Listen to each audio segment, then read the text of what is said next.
Shalom jemaat sekalian. Sebelum kita mendengarkan kebenaran firman Tuhan, mari kita berdoa. Ya Allah Roh Kudus, bukakan hati kami untuk siap mendengarkan firman-Mu, dibentuk, dipimpin, diarahkan sesuai dengan kehendak-Mu. Ya Allah Roh Kudus, mampukan pikiran kami untuk mengerti, memahami kehendak-Mu. Allah Roh Kudus, bukakanlah mulut hamba-Mu yang lemah dan terbatas ini untuk menyatakan firman-Mu. Setiap kami hari ini ya Tuhan, siap untuk dibentuk sesuai dengan kehendak Roh Kudus. Roh Kudus berkuasalah, berkaryalah. Hanya dalam nama Tuhan Yesus kami berdoa. Amin. Shalom jemaat sekalian. Kita akan merenungkan satu bagian firman Tuhan. Mari kita bersama-sama membuka dari kitab Efesus. Efesus pasal yang kelima.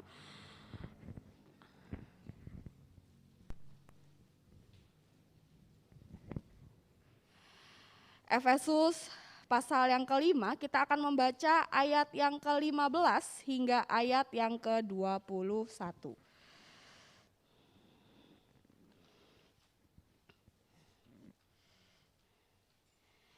Efesus 5 ayat yang ke-15 hingga ayat yang ke-21 kita akan membacakannya bersama-sama. Jika sudah menemukannya, mari kita membacakannya dengan bersuara bersama-sama. Efesus 5 ayat 15 hingga ayat yang ke-21, 1, 2, 3. Karena itu perhatikanlah dengan seksama bagaimana kamu hidup. Janganlah seperti orang bebal, tetapi seperti orang arif.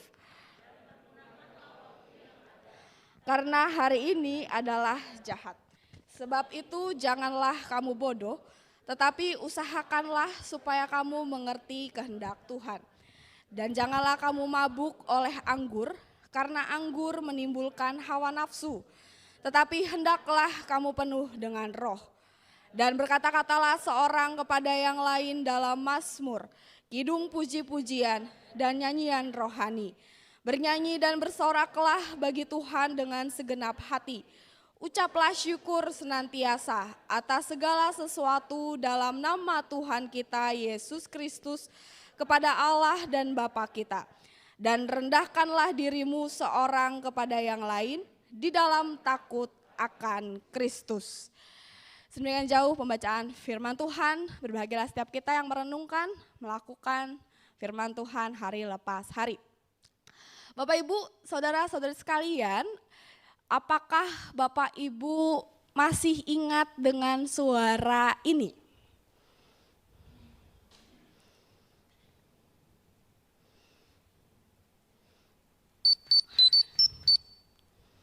Masih ingat? Mungkin yang seumuran sama saya langsung gitu. Atau Bapak Ibu yang dulu punya anak-anak yang seusia saya, mungkin pernah sekilas mendengar suara itu waktu anak-anaknya nonton TV di hari Minggu pagi. Ketika Bapak Ibu sulit menyuruh mereka untuk mandi ikut sekolah minggu. Karena ini diputar biasanya pas jam-jam sekolah minggu ya. Nah, ada yang masih ingat suara apa ini? Iya, suaranya suara anak 90-an kayaknya ya. Power Ranger, betul ibu-ibu, bapak ibu ya. Bapak ibu anak-anaknya yang remaja pemuda waktu kecil mungkin suka nonton ini. Sekarang saya nggak tahu masih ada atau enggak ya. Bapak ibu, suara yang tadi itu net net neret net net gitu. Itu biasanya terdengar ketika Power Ranger mendapat panggilan ya, ada situasi darurat. Dan biasanya nggak lama setelah suara itu terjadi, mereka akan tiba di TKP dan kemudian ketika mereka melihat masalah apa yang terjadi, mereka sama-sama entah berlima, berenam, bertujuh itu kemudian berubah gitu ya. Dan biasanya perubahannya itu keren sekali, itu yang membuat anak-anak 90-an ini ya senang begitu, karena keren sekali cara mereka berubah. Mungkin dulu Bapak Ibu pernah lihat juga anak-anak tetangga di kompleks suka main Power Rangers-an ya. Mungkin ada yang rebutan siapa yang jadi Power Ranger merah gitu. Nah, kita melihat bahwa ketika Power Ranger ini mendapatkan panggilan dan kekuatan mereka dibutuhkan, mereka akan berubah dengan keren, dengan spektakuler.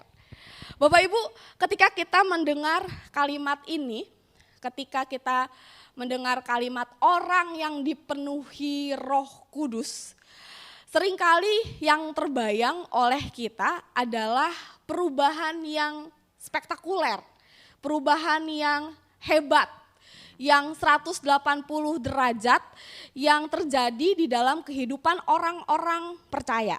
Apalagi kalau kita kemudian mengingat cerita Pentakosta. Betul ya?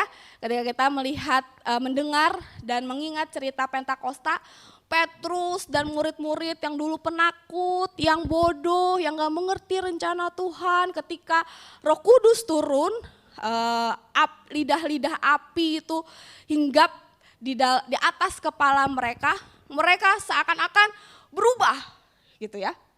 Berubah seperti Power Ranger berubah. Mereka yang tadinya penakut langsung dipenuhi keberanian yang berkobar-kobar. Mereka berbicara dengan bahasa-bahasa yang berbeda, yang sebelumnya mereka gak bisa, yang dimengerti oleh banyak bangsa. Mereka berkata-kata dengan luar biasa, dengan penuh semangat, dengan berani, dan bahkan Petrus dengan powerful, dengan penuh kuasa berkhotbah. Dan khotbahnya berhasil mempertobatkan berapa Bapak Ibu? 3.000 orang, seorang nelayan yang bodoh, penakut, karena dipenuhi oleh kuasa Roh Kudus berubah menjadi seorang pengkhotbah KKR yang luar biasa. Ketika kita kemudian mendengar bahwa kita adalah orang-orang yang dipenuhi oleh Roh Kudus, kemudian kita secara tidak langsung mungkin berharap bahwa pembaharuan yang dilakukan oleh Roh Kudus dalam hidup kita itu pun terjadi spektakuler. Secara tiba-tiba 180 derajat. Tapi memang pada akhirnya Bapak Ibu kalau kita melihat di sepanjang kisah para rasul, ketika Roh Kudus berkarya di tengah-tengah jemaat, mempertobatkan orang-orang yang belum percaya, pada awalnya memang terjadi sebuah perubahan yang spektakuler. Ada orang-orang yang dimenangkan dan sadar bahwa hidup mereka tidak benar dan akhirnya harus percaya kepada Yesus Kristus. Jemaat di Efesus pada awalnya juga adalah orang-orang yang mengalami perubahan yang spektakuler itu ketika mereka pertama-tama mengalami kuasa Roh Kudus dalam kehidupan mereka. Bapak Ibu boleh membuka Kisah Para Rasul 19. Kisah Para Rasul 19, satu perikop itu secara khusus menceritakan perjalanan Paulus, pelayanan Paulus di kota Efesus. Ketika Paulus melayani di kota Efesus, orang-orang yang kota Efesus itu adalah kota besar Bapak Ibu. Kota besar dan menjadi pusat penyembahan dewa-dewa. Tidak hanya satu dewa tetapi banyak dewa. Ada begitu banyak orang yang percaya kepada banyak dewa. Dan ketika Paulus pelayanan di sana menyatakan firman Tuhan, memperkenalkan siapa Yesus Kristus itu kepada jemaat Efesus, terjadi perubahan yang dahsyat. Kuasa Roh Kudus dicurahkan dan orang-orang itu mengalami perubahan yang spektakuler. Orang-orang yang menyembah dewa-dewa, orang-orang yang percaya kepada banyak dewa, orang-orang yang hidupnya tidak kenal Tuhan, langsung percaya. Begitu banyak orang yang percaya dan ada begitu banyak perubahan drastis yang spektakuler yang terjadi dalam kehidupan jemaat. Misalnya di ayat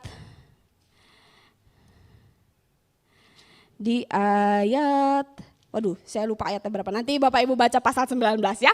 Di pasal 19 itu ada bagian di mana orang-orang di Efesus itu rame-rame membakar kitab-kitab mantra.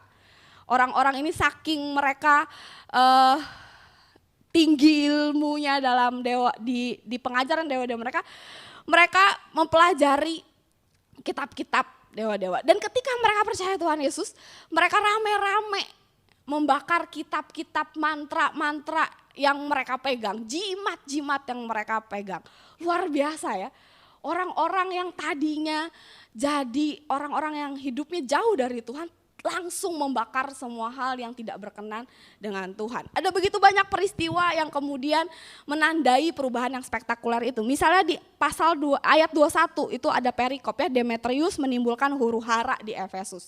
Itu terjadi kenapa? Karena perubahan yang begitu dahsyat, orang-orang yang tadinya bekerja sebagai pembuat patung-patung berhala, itu hidupnya berbalik, mereka langsung tinggalkan pekerjaan mereka, langsung hentikan bisnis mereka, sehingga ada begitu banyak orang yang terdampak.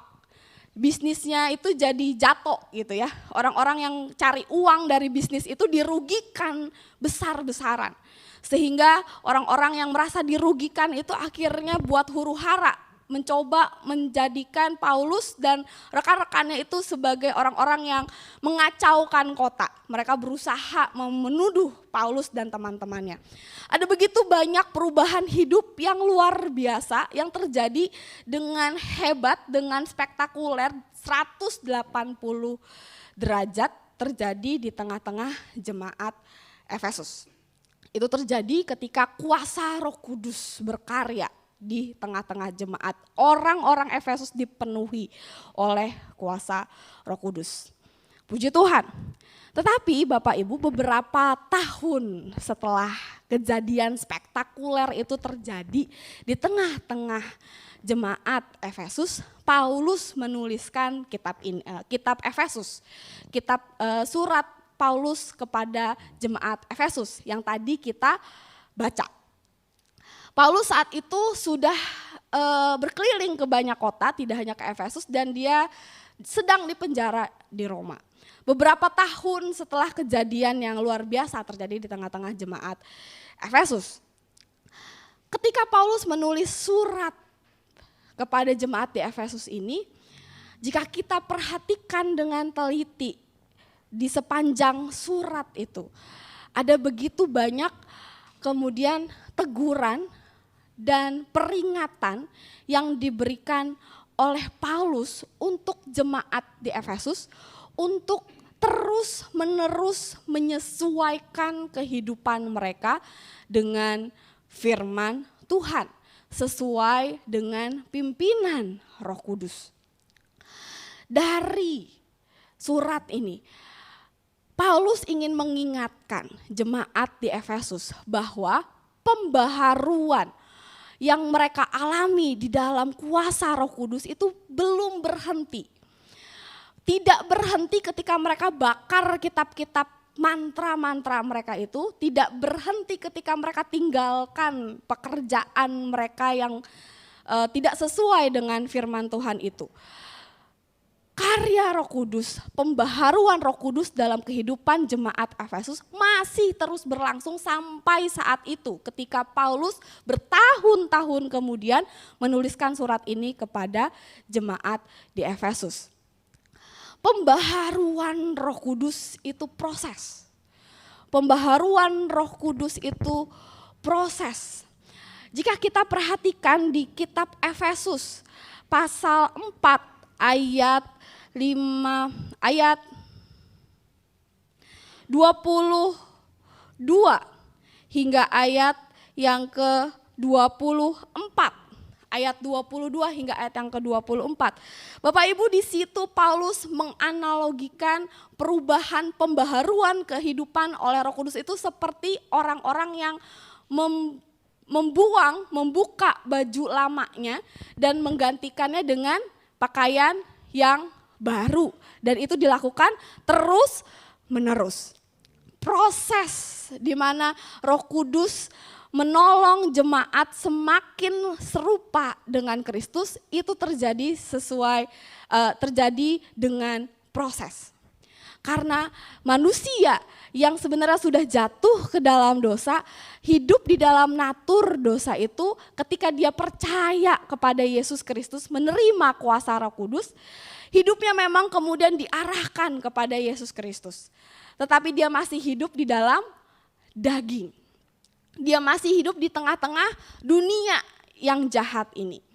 Maka akan ada proses yang harus dilakukan oleh Roh Kudus untuk terus-menerus menguduskan, untuk terus-menerus mengikis karakter-karakter, cara hidup, nilai-nilai, pandangan-pandangan yang tidak sesuai dengan kehendak firman Tuhan.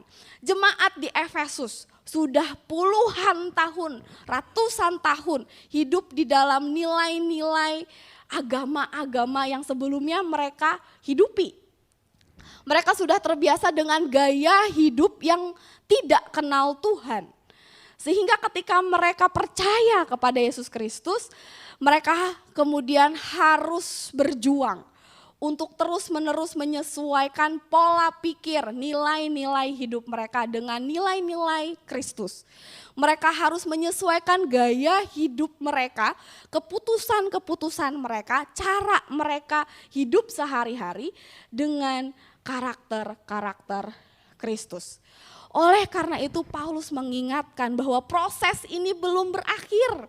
Jemaat sekalian, proses ini akan terus berlangsung dan Roh Kudus akan terus menolong kita untuk menanggalkan pakaian yang lama kita, karakter-karakter yang lama kita satu persatu, dan kemudian menolong kita untuk mengenakan pakaian yang baru, yang bersih, yang sesuai dengan Kristus satu persatu.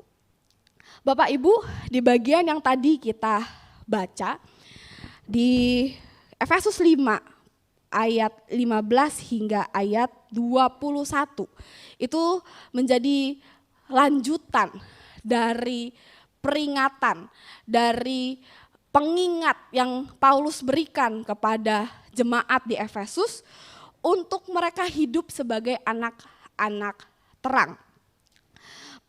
Paulus mengingatkan jemaat di Efesus bahwa di ayat 1 ya, pasal yang kelima, sebab itu jadilah penurut Allah seperti anak-anak yang kekasih dan hiduplah di dalam kasih sebagaimana Kristus Yesus juga telah mengasihi kamu dan seterusnya.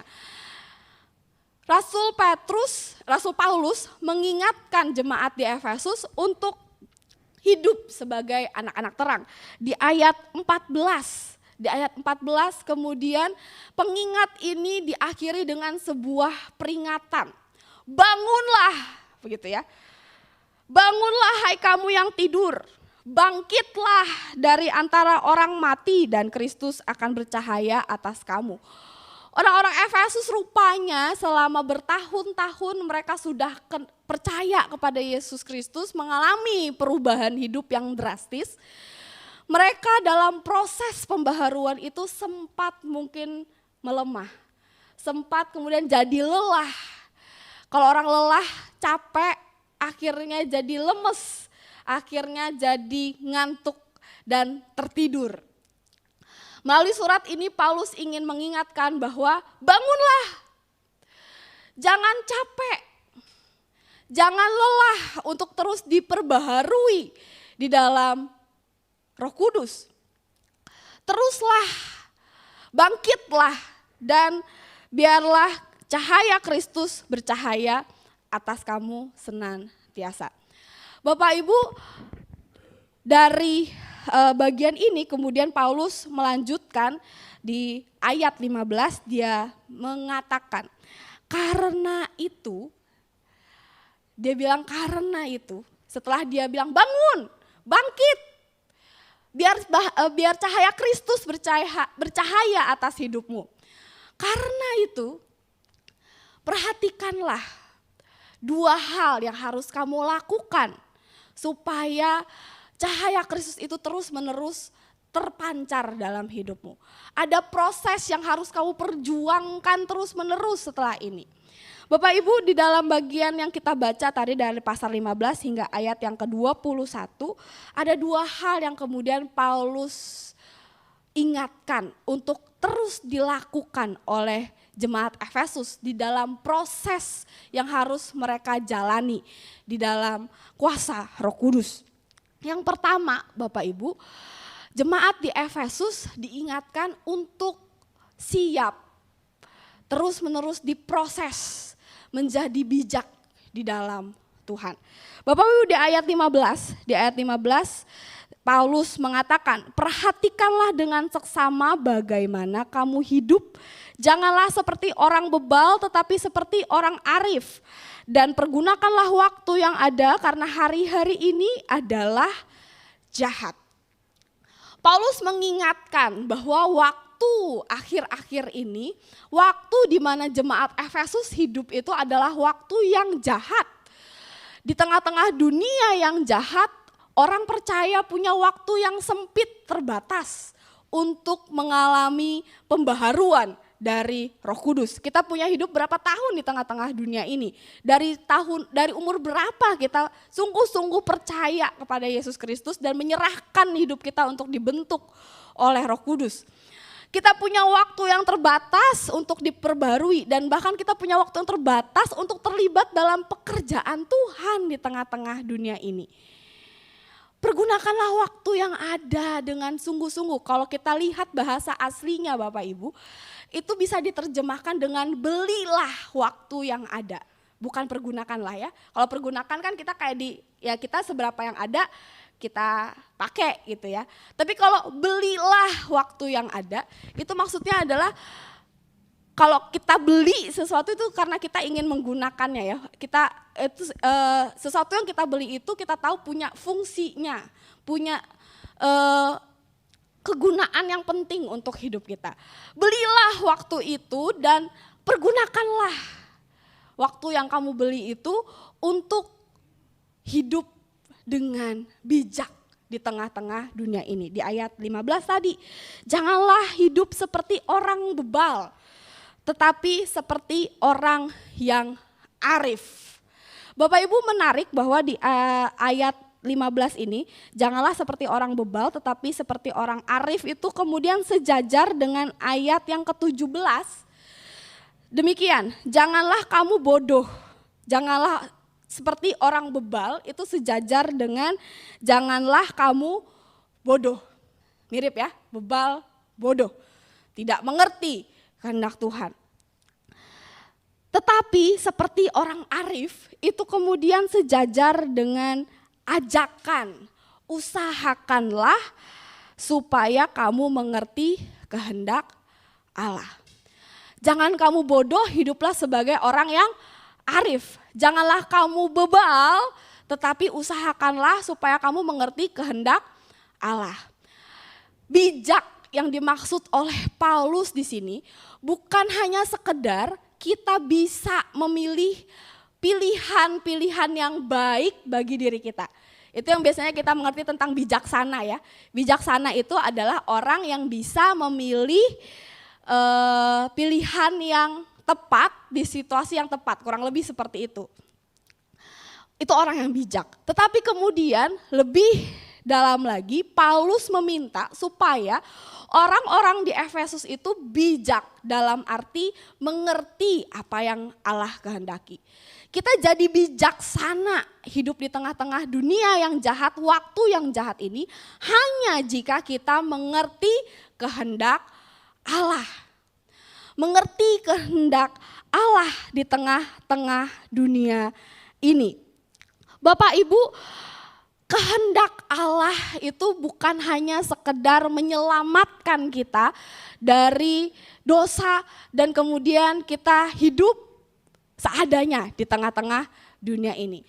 Kehendak Allah, apalagi secara khusus di kitab Efesus, adalah seperti yang digambarkan di Efesus 2 ayat 19 hingga ayat yang ke-22. Mari kita sama-sama bacakan ya.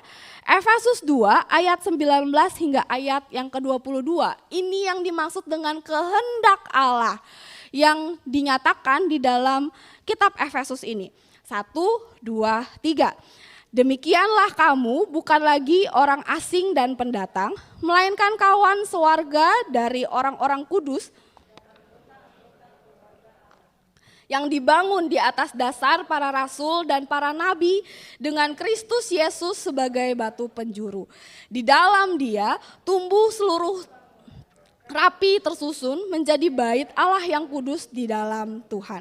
Di dalam Dia kamu juga diturut dan jadi tempat kediaman Allah di dalam Roh. Kehendak Allah itu bukan hanya satu orang manusia itu diselamatkan. Tetapi ketika keselamatan itu dinyatakan, ada pertumbuhan, ada kemajuan yang dialami oleh satu tubuh. Oleh satu tubuh Kristus. Bapak Ibu, ada satu masalah di jemaat Efesus. Jemaat Efesus itu plural sekali. Bukan hanya terdiri dari orang Yahudi. Ada begitu banyak jenis orang, ada begitu banyak ras dan bangsa. Kebanyakan adalah orang-orang yang tadinya bukan Yahudi. Tetapi di bagian awal kitab Efesus ini, Paulus mengingatkan bahwa kamu sudah jadi satu di dalam Kristus. Apapun sukumu, apapun bangsamu, apakah dulu kamu jauh dari Tuhan, sekarang kamu jadi dekat dengan Tuhan. Kamu jadi anggota keluarga Allah, satu tubuh Kristus.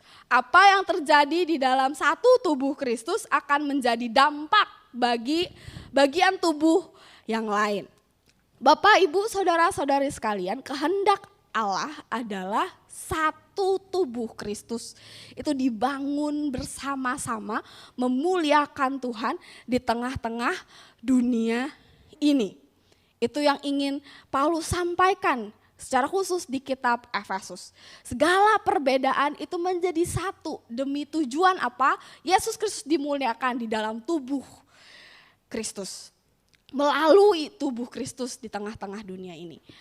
Ketika bijaksana itu diartikan sebagai mengerti kehendak Allah, bijaksana itu kemudian berarti bisa kita artikan bahwa kita bijaksana ketika kita melakukan hal yang baik, hal yang membangun satu tubuh Kristus.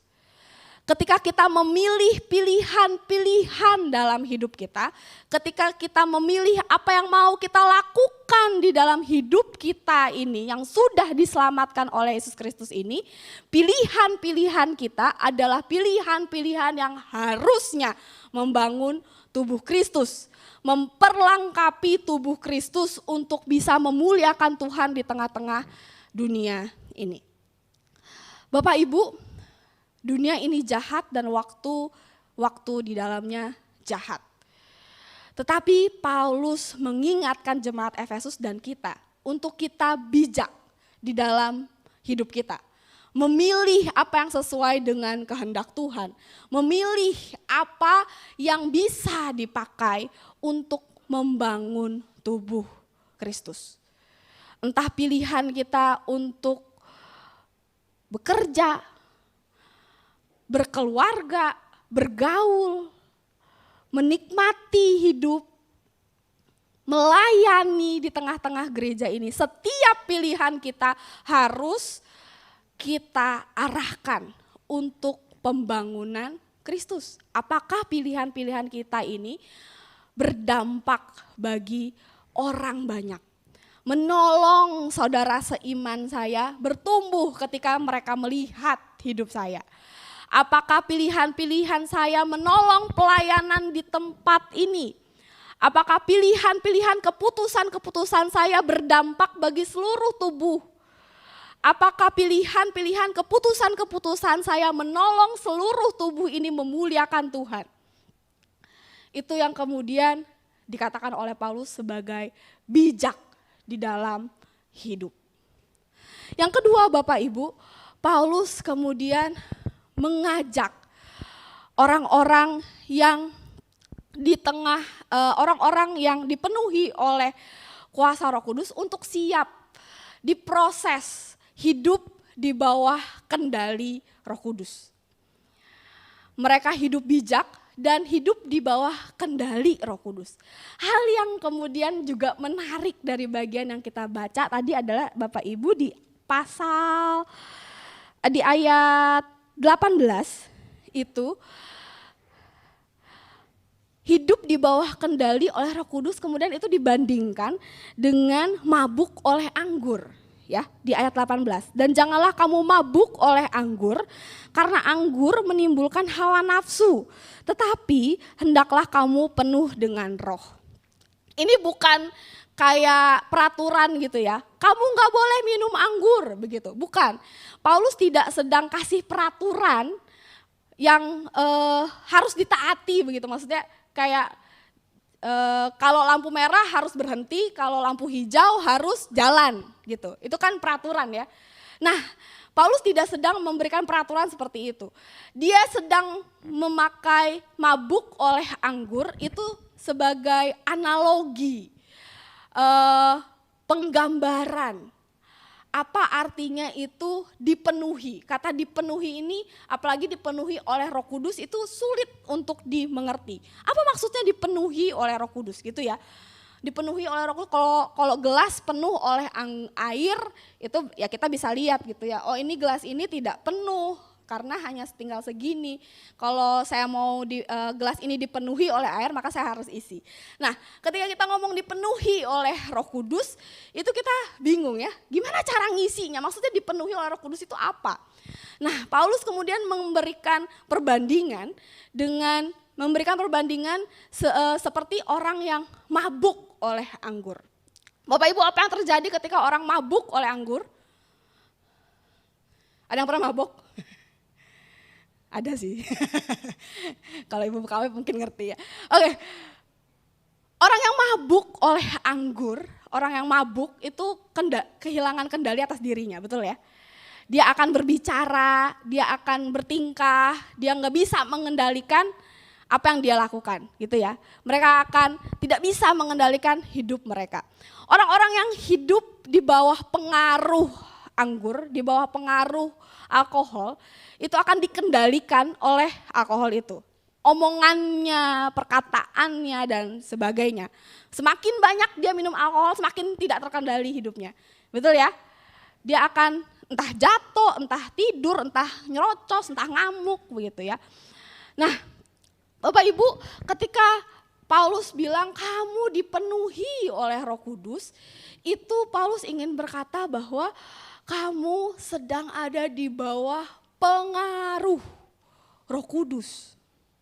Segala yang kamu lakukan, segala yang kamu katakan, kamu ada di bawah pengaruh Roh Kudus. Roh Kudus yang memenuhi hidupmu itu akan mempengaruhi caramu bicara, caramu memilih, caramu untuk melakukan sesuatu, caramu untuk menikmati sesuatu, caramu untuk hidup di tengah-tengah dunia ini. Janganlah kamu dikendalikan jadi orang yang bodoh gitu ya. Orang yang dikendalikan oleh anggur itu pada akhirnya kehilangan kendali atas dirinya, dan biasanya kita melihat mereka akan melakukan hal-hal yang bodoh begitu ya. Entah ngoceh, entah ngamuk, mereka akan membiarkan diri mereka di bawah pengaruh yang sia-sia. Kalau Paulus menggunakan kata-kata sia-sia itu di sepanjang Efesus. Manusia seringkali membiarkan dirinya itu hidup di bawah pengaruh-pengaruh dunia yang jahat ini. Dan pengaruh-pengaruh itu sia-sia. Kita bisa baca kalau kita perhatikan di sepanjang kitab Efesus. Orang yang kemudian dibaharui oleh Roh Kudus adalah orang-orang yang hidup di bawah kendali, pengaruh Roh Kudus. Bukan lagi di bawah kendali pengaruh dunia, nilai-nilai, pemahaman, karakter dirinya yang sia-sia. Dia ada di bawah kendali Roh Kudus. Ada tanda-tandanya yang kemudian dijabarkan oleh Paulus di ayat 19 hingga ayat 21. apa tanda-tandanya orang-orang yang hidup di bawah kendali pengaruh Roh Kudus. Itu yang pertama, orangnya berkata-kata seorang kepada yang lain dalam mazmur. Lalu bernyanyi dan bersorak bagi Tuhan dengan segenap hati. Mengucap syukur senantiasa atas segala sesuatu dan rendahkanlah dirimu. Merendahkan dirinya seorang kepada yang lain di dalam takut akan Tuhan. Hal yang menarik kemudian Bapak Ibu, ketika Rasul Paulus bilang rendahkanlah dirimu satu sama lain, di bagian selanjutnya Paulus memberi contoh bagaimana orang itu saling merendahkan satu sama lain itu dengan kehidupan rumah tangga. Di bagian ayat 22 ya, hingga ayat yang ke-33. Bagaimana suami harus mengasihi istri, istri harus tunduk kepada suami, anak tunduk kepada orang tua mengasihi anak, tuan dan hamba harus saling menghormati dan tunduk satu sama lain seperti Kristus. Bapak Ibu, orang yang dipenuhi oleh Roh Kudus adalah orang yang hidupnya di bawah kendali Roh Kudus. Orang yang hidup di bawah kendali pengaruh Roh Kudus, maka hidupnya akan penuh syukur karena ia akan dimampukan untuk melihat kehadiran Allah, pekerjaan Allah di tengah-tengah dunia yang jahat ini. Orang-orang yang dipenuhi oleh Roh Kudus akan memakai hidupnya untuk memuliakan Allah, berkata-kata satu sama lain dalam mazmur, dalam kidung. Apa yang ia katakan akan dipimpin oleh Roh Kudus dan itu menguatkan, menolong jemaat untuk bertumbuh dan dia akan merendahkan hidupnya satu sama lain di dalam Tuhan. Sekali lagi, Paulus kemudian mengingatkan bahwa orang yang dipenuhi oleh Roh Kudus itu akan dipakai untuk membangun tubuh Kristus. Rendahkanlah diri satu sama lain itu supaya di dalam tubuh Kristus masing-masing jemaat itu bisa mendahulukan kepentingan orang lain, bisa mengutamakan apa yang membawa kebaikan bagi rumah tangganya, bagi keluarganya, bagi anggota tubuh Kristus lainnya. Apa yang dilakukan oleh orang yang dipenuhi oleh Roh Kudus itu dia lakukan karena dia mau mendahulukan kemajuan tubuh Kristus yang lain. Karena itu dia akan merendahkan dirinya di hadapan orang yang lain, mendahulukan kepentingan kemajuan orang lain. Bapak Ibu, kita hidup di tengah-tengah dunia yang semakin egois. Betul ya? Kita diajar, diarahkan, dipengaruhi untuk mendahulukan hidup kita lebih dahulu. Anak-anak muda akan lebih dengar gitu, lebih sering dengar bahwa be yourself, lakukan apa yang membahagiakan kamu, lakukan apa yang baik buat kamu. Cintai dirimu, gitu ya. Ya mencintai diri sendiri sih bagus sih, tapi hati-hati. Dunia sedang mengajarkan kita untuk mendahulukan kepentingan diri kita di atas kepentingan banyak orang. Dunia sedang berusaha membuat diri kita lebih penting dibandingkan kepentingan banyak orang. Di dalam Kristus, kita adalah anggota tubuh Kristus. Yang apa yang kita alami, apa yang kita lakukan akan mempengaruhi tubuh Kristus yang lain. Entah mereka lihat atau tidak lihat. Entah mereka sedang bersama-sama dengan kita atau tidak sedang bersama-sama dengan kita. Itu akan mempengaruhi kehidupan orang lain. Tetapi di dalam kuasa Roh Kudus, orang yang dipenuhi oleh kuasa Roh Kudus akan terus-menerus diingatkan bahwa hidupmu itu punya dampak loh untuk orang lain. Apa yang kamu pilih untuk hidupmu sendiri itu akan punya dampak. Kita nggak bisa bilang ini hidup gua, suka-suka gua. Nggak bisa begitu ketika kita jadi anggota tubuh Kristus. apa yang kita lakukan akan berdampak bagi tubuh Kristus yang lain. Paulus mengingatkan supaya hendaklah kamu dikendalikan di bawah pengaruh Roh Kudus. Karena hanya di bawah pengaruh Roh Kuduslah kita akan dimampukan untuk memahami, mengerti kehendak Allah. Dan hanya di dalam kuasa Roh Kuduslah kita akan mampu untuk melakukan yang baik, bukan hanya bagi diri kita tetapi bagi banyak orang, bagi tubuh Kristus. Bapak Ibu, marilah kita menjadi orang-orang yang terus dipenuhi oleh Roh Kudus. Orang-orang yang siap terus diproses di dalam kuasa Roh Kudus. Menjadi bijak di tengah-tengah dunia ini. Karena kita tahu apa yang Tuhan kehendaki. Kemajuan tubuh Kristus yang memuliakan Kristus. Dan kita senantiasa dikendalikan di bawah pengaruh Roh Kudus supaya kita mampu untuk memilih bukan apa yang baik bagi diri kita sendiri, tetapi bagi banyak orang di sekitar kita. Mari kita berdoa. Ya Tuhan, kami bersyukur bahwa kami adalah orang-orang yang sudah menerima keselamatan di dalam Yesus Kristus. Kami diampuni, kami diselamatkan, kami punya hidup yang baru. Tetapi kami harus akui ya Tuhan bahwa di dalam hidup ini kami seringkali lupa bahwa proses pengudusan, proses pembaharuan di dalam kehidupan kami masih terus berlangsung. Kami seringkali jadi lemah, jadi tawar hati, tertidur di tengah-tengah kehidupan kami dan bahkan ikut arus dunia ini.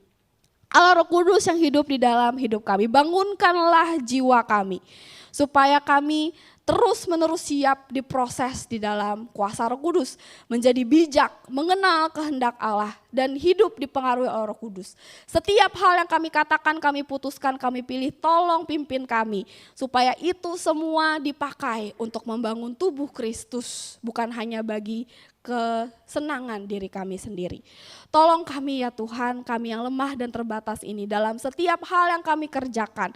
Tolong kami, mampukan kami untuk hidup memuliakan Tuhan. Bersama-sama dengan tubuh Kristus yang lain, kami menyatakan kehadiran Tuhan di tengah-tengah dunia ini. Terima kasih Tuhan Yesus, hanya di dalam nama-Mu kami telah berdoa. Haleluya. Amin.